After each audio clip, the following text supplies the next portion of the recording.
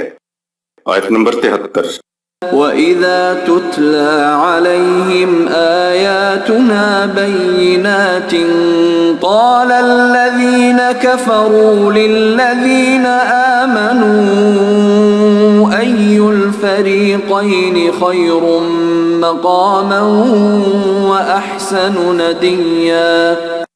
جب ان کے سامنے واضح قرآنی احکام و قوانین پیش کیے جاتے ہیں تو جنہوں نے کفر کی راہ اختیار کر رکھی ہے وہ جماعت مومنین سے پوچھتے ہیں کہ بتاؤ تمہارے مخالفین اور تم میں سے کون سی وہ پارٹی ہے جس کی طبعی پوزیشن اعلیٰ ہے اور جس کی محفلیں زیادہ آراستہ پیراستہ ہیں، تاکہ ہم فیصلہ کریں کہ کس پارٹی کے ساتھ ملا جائے۔ آیت نمبر 74، وَكَمْ أَهْلَكْنَا قَبْلَهُم مِّن قَرْنٍ هُمْ أَحْسَنُ أَثَاثًا وَرِئْيًا۔ ہم ان سے پہلے کتنی ہی قوموں کو تباہ کر چکے ہیں جو ان سے طبعی طور پر کہیں بہتر ساز و سامان رکھتی تھیں اور شان و شوکت میں بھی ان سے کہیں بڑھ کر تھیں۔ آیت نمبر 75، قُلْ مَن كَانَ فِي الضَّلَالَةِ فَلْيَمْدُدْ لَهُ الرَّحْمَنُ مَدًّا حَتَّى إِذَا رَأَوْا مَا يُوعَدُونَ إِمَّا الْعَذَابَ وَإِمَّا السَّاعَةَ فَسَيَعْلَمُونَ مَنْ هُوَ شَرٌّ مَّكَانًا وَأَضْعَفُ جُنْدًا۔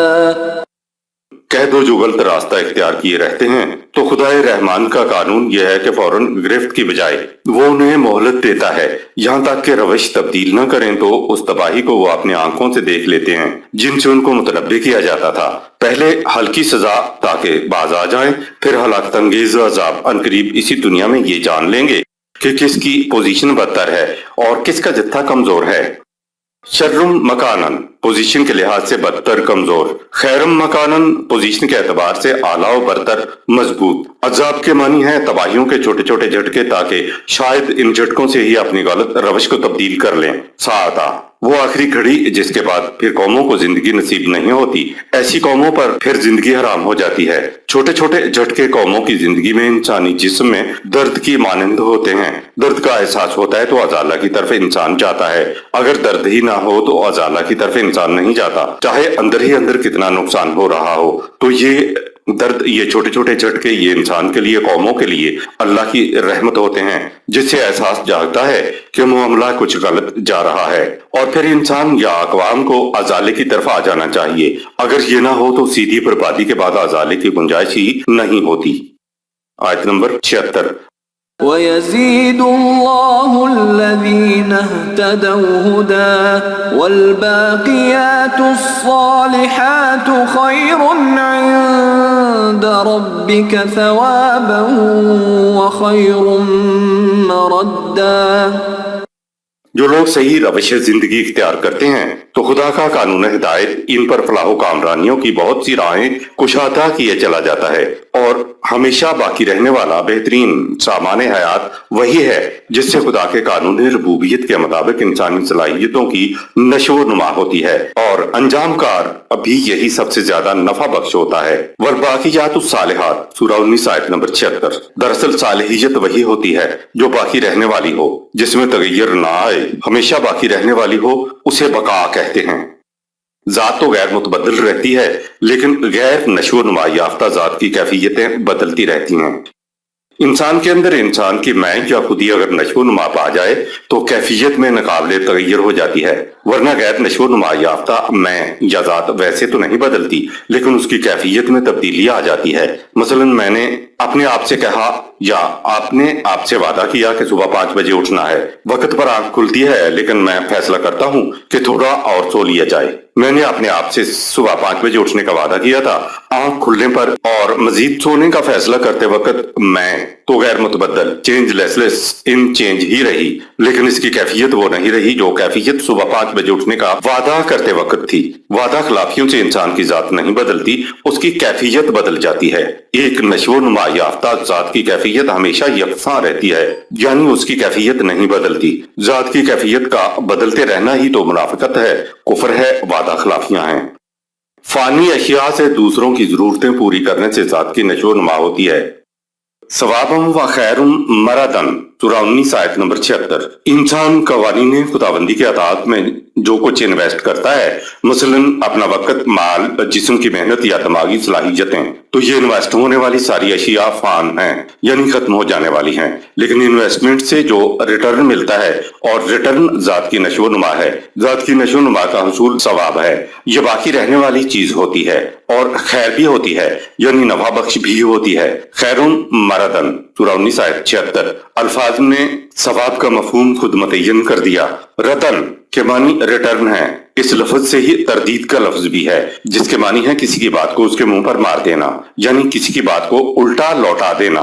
انسان کا وقت، مال، جسم کی محنت یا دماغی صلاحیتیں فان ہیں، فانی ہیں۔ فانی اشیاء کو قوانین خداوندی کے مطابق صرف کرنے سے ایک طرف تو انسانیت کا بھلا ہوتا ہے، تو دوسری طرف وقت، مال، جسم کی محنت یا دماغی صلاحیتیں قوانین خداوندی کے مطابق صرف کرنے والے کو ثواب ملتا ہے۔ ثواب وہ شے ہے جو ناقابل تغیر ہے اور جس سے انسان کی ذات کی نشو و نما ہوتی ہے، لہذا ثواب انسانیت کے لیے دو طرفہ مفید ہوتا ہے، یعنی فانی اشیاء جن پر صرف ہو رہی ہیں ان کو مادی فائدہ پہنچتا ہے، تو صرف کرنے والے کو غیر مادی اور ناقابل تغیر فائدہ ذات کی نشو و نما کی شکل میں حاصل ہوتا ہے۔ اگر فانی اشیاء صرف اشیاء کے مالک کو مادی فائدہ دے رہی ہے یا ذہنی سا فائدہ یا سکون دے رہی ہے تو ان سے ثواب نہیں ہوتا، اور اشیاء کو صرف کرنے کا یہ غیر قرآنی طریقہ ہے، کیونکہ وہ اما ما ينفع الناس فيمكث في الارض، سورہ 13 آیت نمبر 17۔ بقا صرف اس عمل کو ہے جو نوع انسانیت کے لیے مفید ہو۔ آیت نمبر 77۔ أفرأيت الذي كفر بآياتنا وقال لأوتين مالا وولدا۔ کیا تم نے دیکھا اس شخص کو جو ہمارے قوانین کا انکار کرنے کے باوجود یہ دعویٰ کرتا ہے کہ اسے مال و دولت بھی فراواں ملتا رہے گا اور اولاد اس کا جتھا بھی کثرت میں رہے گا۔ والدن، سورہ 19 آیت نمبر 77۔ اولاد کی کثرت، قبائلی زندگی ایک خاندان پر مشتمل ہوتی ہے، پھر یہ خاندان بھی اپنی ہی اولاد پر مشتمل ہوتا تھا، اسی سے قبیلہ بنتا۔ آج کی اصطلاح میں اس کو جتھا کہہ لیں یا سیاسی انداز میں اس کے لیے بہترین لفظ اکثریت ہے۔ آیت نمبر 78۔ اطلع الغیب ام اتخذ عند الرحمن عہدا، کیا اس سے اس باب میں کہیں سے غیب کا علم حاصل ہو گیا ہے، یا اس نے خدائے رحمان سے کوئی اقرارنامہ لکھوا رکھا ہے کہ اس کے گمان کے مطابق ہی ہوتا رہے گا۔ آیت نمبر 89۔ کلا سنکتب ما یقول ونمد له من العذاب مدا، یہ جو کچھ کہتا ہے یا سمجھتا ہے بالکل غلط ہے، ہم اس کی ایک ایک بات کو لکھتے چلے جاتے ہیں اور اس وقت اس کو ڈھیل دے کر اس کے عذاب میں اضافہ کیے جا رہے ہیں۔ آیت نمبر 80۔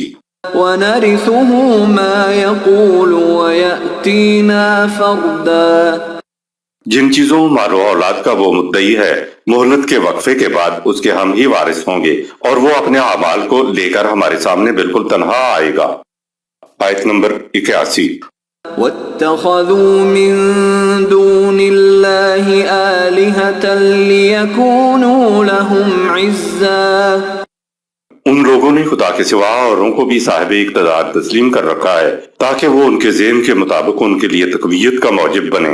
انسان کے اپنے اندر اگر تقویت نہ ہو تو وہ خارجی سہاروں کے ذریعے بذہن خود یہ سمجھتا ہے کہ تقویت مل گئی ہے، عزت مل گئی ہے، اس لیے وہ اپنے باطل خیال میں سہاروں کی تلاش میں رہتا ہے۔ آیت نمبر 82۔ كلا سيكفرون بعبادتهم ويكونون عليهم ضدا، جیسا یہ خیال کیے بیٹھے ہیں ایسا ہرگز نہیں ہے، بلکہ جن کی یہ محکومیت اختیار کیے ہوئے ہیں وقت آنے پر ان کی اطاعت گزاری سے انکار کر دیں گے اور الٹے ان کے مخالف ہو جائیں گے۔ آیت نمبر 83۔ ألم تر أنا أرسلنا الشياطين على الكافرين تؤزهم أزا، کیا تم نے دیکھا نہیں کہ کافروں کی مفاد پرستانہ جذبات اور ان کے سرگنے ان کے اعصاب پر بری طرح چھا چکے ہیں اور انہیں اس نظام حق و صداقت کی مخالفت پر اکساتے رہتے ہیں۔ آیت نمبر 84۔ فلا تعجل عليهم إنما نعد لهم عدا، سو اے رسول تو ان کی تباہی کے باب میں جلدی نہ کر، دیر اس لیے ہو رہی ہے کہ ہم قانون مہلت کے مطابق ان کے دن گن رہے ہیں۔ آیت نمبر 85۔ يوم نحشر المتقين إلى الرحمن وفدا، وہ وقت آنے والا ہے جب متقیوں کو ہم اپنے ہاں نوازشات کے لیے نہایت تعظیم و تکریم کے ساتھ ایک وفد کی صورت میں جمع کریں گے۔ آیت نمبر 86۔ ونسوق المجرمين إلى جهنم وردا، اور مجرمین کو اس طرح جہنم کی طرف ہانکیں گے جس طرح پیاسے جانوروں کو گھاٹ کی طرف ہانکا جاتا ہے۔ آیت نمبر 87۔ لا يملكون الشفاعة إلا من اتخذ عند الرحمن عهدا، اس دن کوئی کسی کی مدد کے لیے ساتھ کھڑا نہیں ہو سکے گا بجز اس کے جس نے خدائے رحمان سے کوئی عہد لے رکھا ہو، اور ایسا عہد رحمان نے کسی کو نہیں دے رکھا۔ شفاعت کے بارے میں ملاحظہ فرمائیں سورۃ البقرہ کی آیت نمبر 48 کے تحت۔ آیت نمبر 88۔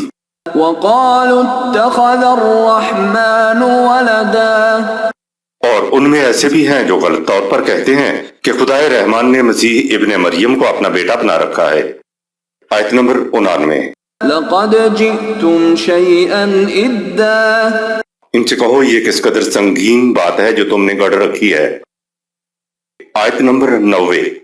تكاد السماوات يتفطرن منه وتنشق الأرض وتخر الجبال هدا، یہ ایسی سنگین بات ہے کہ جس سے آسمان پھٹ پڑے، زمین کا سینہ شک ہو جائے اور پہاڑ ریزہ ریزہ ہو کر دھماکے سے گر پڑے۔ سورہ 42 آیت نمبر 5۔ آیت نمبر 91۔ أن دعوا للرحمن ولدا، خدا کی طرف سے اولاد کی نسبت کرنا بہت سنگین بات ہے۔ آیت نمبر 92۔ وما ينبغي للرحمن أن يتخذ ولدا، یہ بات ہرگز ہرگز خدا کے شایع نشان نہیں کہ وہ اپنے لیے بیٹا بنائے۔ آیت نمبر 93۔ إن كل من في السماوات والأرض إلا آتي الرحمن عبدا۔ اس کے تو اقتدار کا یہ عالم ہے کہ کائنات کی کوئی شے ایسی نہیں جو اس کی غلامی کا توق اپنی گردن میں ڈالے ہوئے اس کے حضور سر چکائے نہ کھڑی ہو۔ آیت نمبر 94۔ لقد أحصاهم وعدهم عدا۔ اس کے محیط عقل اقتدار نے ہر شے کو گھیر رکھا ہے اور اس کے قانون مکافات نے ایک ایک کا شمار کر رکھا ہے۔ آیت نمبر 95۔ وَكُلُّهُمْ آتِيهِ يَوْمَ الْقِيَامَةِ فَرْدًا۔ اور ظہور نتائج کے وقت تمام انسان اپنے اعمال کے بدلے کے لیے اس کے سامنے تنہا آئیں گے۔ آیت نمبر 96۔ إِنَّ الَّذِينَ آمَنُوا وَعَمِلُوا الصَّالِحَاتِ سَيَجْعَلُ لَهُمُ الرَّحْمَنُ وُدًّا۔ البتہ جو لوگ ہمارے قوانین کی صداقت پر یقین رکھتے ہیں اور ان کے مطابق صلاحیت بخش کام بھی کرتے ہیں تو ان کے لیے دنیا میں ایسا وقت بھی آئے گا جب خدائے رحمان لوگوں کے دلوں میں ان کے لیے محبت و جاذبیت پیدا کر دے گا اور لوگ فوج در فوج ان کی طرف کھینچے چلے آئیں گے۔ آیت نمبر 97۔ فَإِنَّمَا يَسَّرْنَاهُ بِلِسَانِكَ لِتُبَشِّرَ بِهِ الْمُتَّقِينَ وَتُنذِرَ بِهِ قَوْمًا لُدًّا۔ بس ہم نے اس کتاب کو تیری زبان میں سمجھنے کے لیے بڑا آسان کر دیا ہے تاکہ تو جماعت مومنین کو ان کے حسن عمل کے خوشگوار نتائج کی خوشخبری دے دے۔ جو سچائی کے مقابلے میں ہٹ اور ضد پر اڑے ہوئے ہیں انہیں ان کے غلط روش کے تباہ کن نتائج سے آگاہ کر دے۔ آیت نمبر 98۔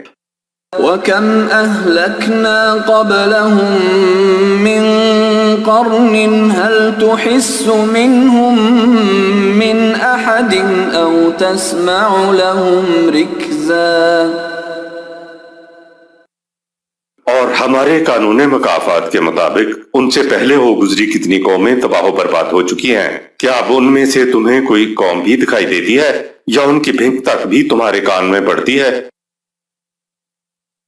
صدق اللہ العظیم۔ یہاں سورہ مریم اختتام پذیر ہوئی۔